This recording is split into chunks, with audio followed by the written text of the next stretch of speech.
Հարգելի ընկերներ, տիկնակ եւ պարոնակ, բոլորիդ ողջունում եմ, շնորհակալություն այս ասուլիսի մասնակցության համար։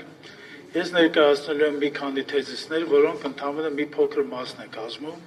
սոցիալական քաղաքականության այն ծրագրի մոտ 87-88,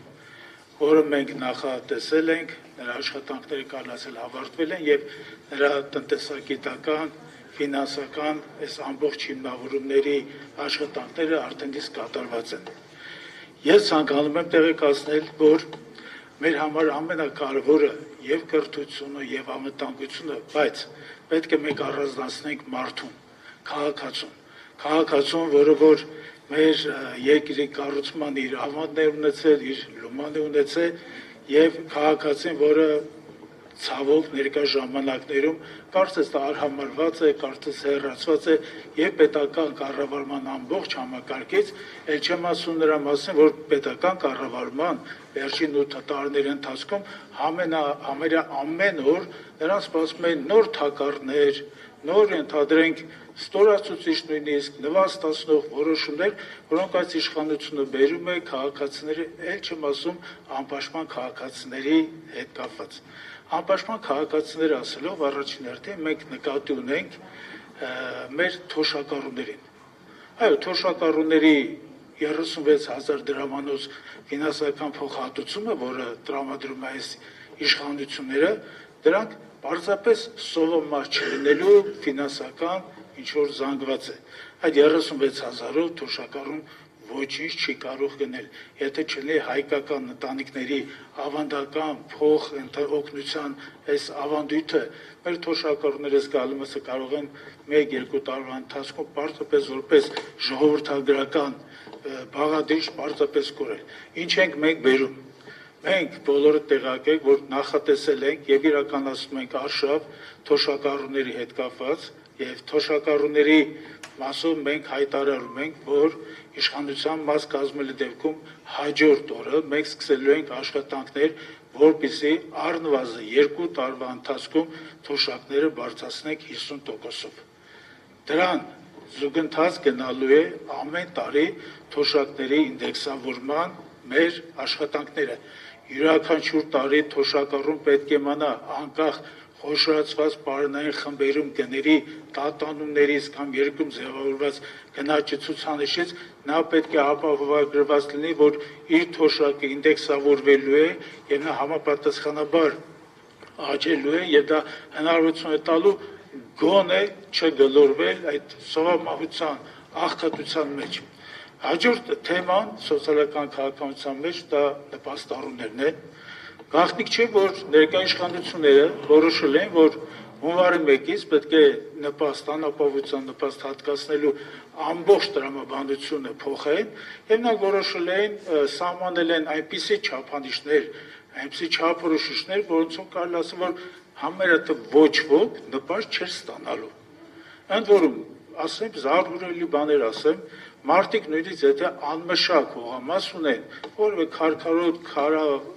քարով պատված մի հողամաս, նույնիսկ այս հողամասի ունենալու փաստից ելնելով անապահովության նպաստ չեն ստանալու։ Մարդիկ, եթե ընտանիքի անդամները մինչև 10,000 դրամի կարգի պետք է զրուցեին, ընդհանրենք հեռախոսներ ունեն, այս լուսավոր դարում էլի, եթե 10,000 դրամի նույնիսկ զրույց են կատարել, նույնիսկ իրար միջև, այդ 10,000 դրամի արձանագրումը լինելու է փաստ, որպեսզի անապահովության նպաստից զրկվեն։ Եթե մի քաղաքացիներից մեկին իր բարեկամները կամ որևէ բարերար ենթադրենք ուղարկել է որևէ գումար մոտավորապես 10-ից 15,000 դրամի կարգի, նորից նպաստից զրկվելու են։ Հիմա այս իշխանությունները ինչ են անում։ Նրանք սա հունվարի 1-ից պետք է մտցնեին, որոշումը համերակար, բայց հասկացան, որ դա ապագա ընտրություններին որոշակյորեն խառնելու են իրենց քաղաքարտերը եւ 160,000 քաղաքացու եւս բերելու են ընդդիմության կողմը, դրա համար նրանք արկախել են եւ հուլիսի 1-ից են փորձելու այդ ամենը ներդնել։ Մենք ասում ենք, որ հուլիսի 1-ից, բնականաբար հունիսի 8-ից հետո մենք պետք է այդ որոշումը արկախենք եւ նպաստների հետ կապված ամբողջ աշխատանքները ենթարկենք իրական ռեֆորմների եւ ռեֆորմների այդ կենտրոնում պետք է լինի մարդը։ Մի կարևոր խնդիր մենք անդրադարձել ենք սկրինինգների թեմային։ Գաղտնի չէ, որ մեր բնակչության զգալի մասը ունի տարբեր հիվանդություններ, քրոնիկ հիվանդությունները, շատերը հիվանդանոց գնում են բժշկի ուշադրության մոտ են հայտնվում այն պարագայում, երբ արդեն բանը բանից անցել է։ Մենք պարտադիր նորմ ենք մտցնելու եւ այդ պարտադիր նորմը լինելու է հետեւյալը. յուրաքանչյուր մարդ ամեն տարի պարտադիր պետք է իրականացի նրա հետ կապված բժշկական կանխարգելիչ հետազոտություն եւ այդ բժշկական կանխարգելիչ հետազոտությունը մեզ հնարավորություն տալու ոչ միայն կյանքեր փրկել, այլ մեզ հնարավորություն է տալի, որպեսզի մենք հետագա բուժման ծախսերը բավականին իջեցնենք։ Մի կարևոր հանգամանք կա ցելի ժողովուրդ, մենք բոլորս նշում ենք, որ թաղամասերը, որոնք որ սնկի նման հիմա աճում են, չէ, նրանք կարծես թե աճում են, կառուցում են, շահագործման են հասնում եւ այնպիսի տպավորություն է եւ իրականությունն է, որ այստեղ կազմակերպված մոտեցում չկա։ Մենք ինչ ենք բերելու քաղաքաշինության մեջ։ Քաղաքաշինության մեջ մենք բերելու ենք կարգ ու կանոն, բերել ենք չափորոշիչներ, յուրաքանչյուր թաղամասում պետք է լինի իր պլանը, յուրաքանչյուր շենքի շուրջը պետք է լինեն այգիներ, սպորտային հրապարակներ, երեխաների համար ինչ որ տեղեր, մեծահասակների զրուցարաններ պետք է լինեն եւ այս ամենը յուրաքանչյուր շենք պետք է մտնի շահագործման մեջ կամ թաղամաս, միայն այս չափորոշիչներին 100%-անոց համապատասխանելու դեպքում։ Մի կարևոր խնդիր կա, դա սերունդների եւ բարեկեցիկ առօրյայի խնդիրն է։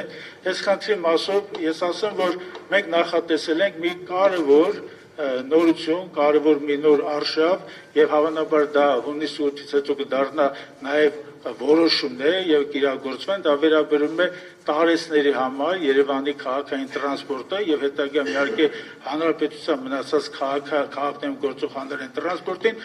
այդ վճար այստեղ չպետք է լինի։ Թոշակառու մարդը պետք է տրանսպորտի երթևեկի անվճար։ Այս թեմայով մի լրացում եմ ուզում կատարել ձեզ ներկայացնեմ, դա վերաբերում է մշակութային օջախներ, պատկերասրահներ, թանգարաններ, մեծահասակների եւ երեխաների այցելությանը, այս այցելությունները, այս երկու օջախները եւս լինելու են անվճար։ Կարծում եմ, ես ներկայացեցի մի մասը, որովհետև ծրագիրը բազմաթիվ կետերով, թեզիսներով հագեցած է եւ հետագա ամիսներին մենք այս մեր աշխատանքները կհարստացնենք, կներգրավենք նաեւ այլ մասնագետներ եւ միասնական կերպով մեր ինտելեկտով, մեր կարողություններով, մասնագիտական հնարավորություններով այս ամեն ինչը կհասնենք իր բարեհաջող ավարտին։ Շնորհակալություն։